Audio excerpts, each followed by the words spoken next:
I want to focus on the confusion caused by the census test that's currently in the field.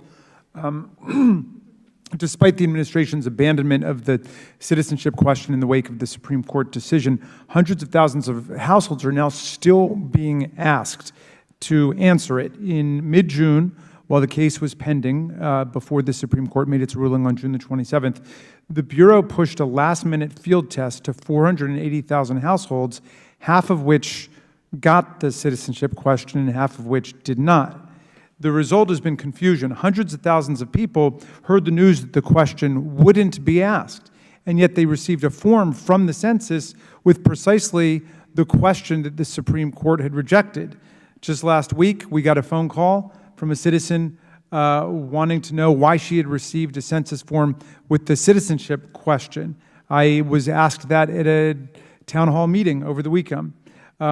According to the Washington Post, one Florida resident who received the form said that receiving the test questionnaire, quote, feels like a scare tactic. So, Dr. Dillingham, everyone knew that the Supreme Court had to rule on the citizenship question case at the very latest by the end of June.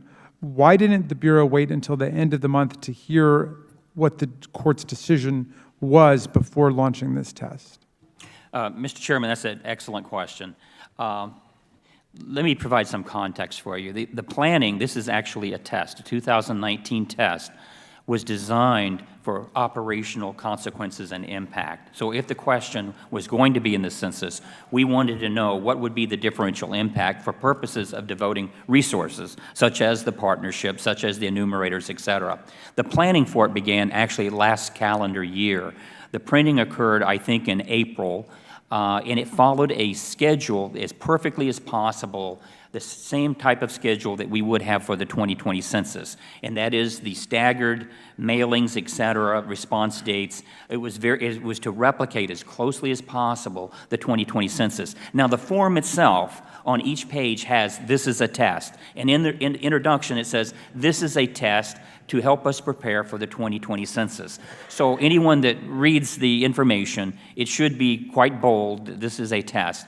However, but if it says to get ready for the 2020 census, that's correct. It implies that the citizenship question will indeed be on the 2020 census. Well, it certainly implies it's a possibility. So again, half went out without the question, half went out with the question, and our desire was to see what is the differential impact. So we followed the schedule, and actually, I think, I will double check, only one of the staggered mailings that I think stretched about probably 6 weeks, the same as with the census, or maybe it was a little more condensed, but 5 or 6 weeks I recall.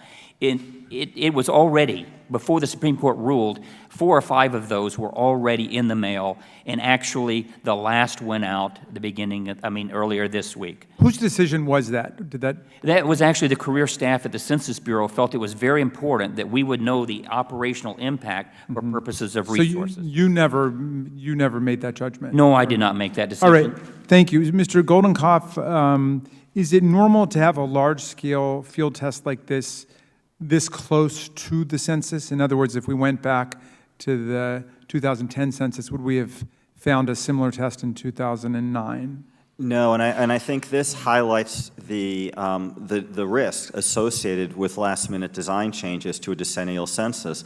Typically, the last major test is conducted in the 8th year of the decade, and so when you do this, and I don't, you could argue this was an important risk mitigation strategy, given everything that was going on. Yeah. But and it'll take a lot of effort to kind of get the word out on what was this, and even though it says test on every page, it could still strike some concern. Is it, Mr. Dillingham, just to be clear, is it still going on? In other words, are there still people? Is that all why the we're getting mailings have been made, and we're getting the results. I did check last night, and out of the 480,000 that have been mailed, more than 200,000 have been returned.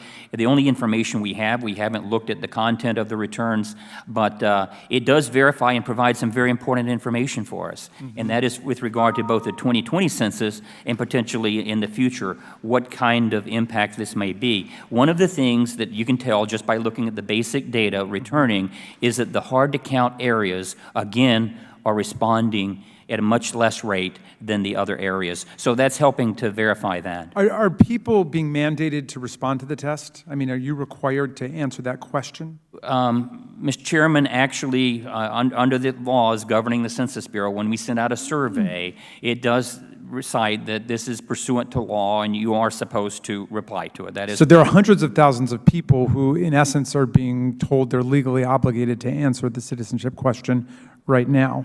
Well, in context of a test, we do testing, all sorts of testing and surveys, and so it really is part of the routine business, but this was to look at the impact for operational purposes. Okay, my time has expired, and I now recognize Mr. Keller for 5 minutes.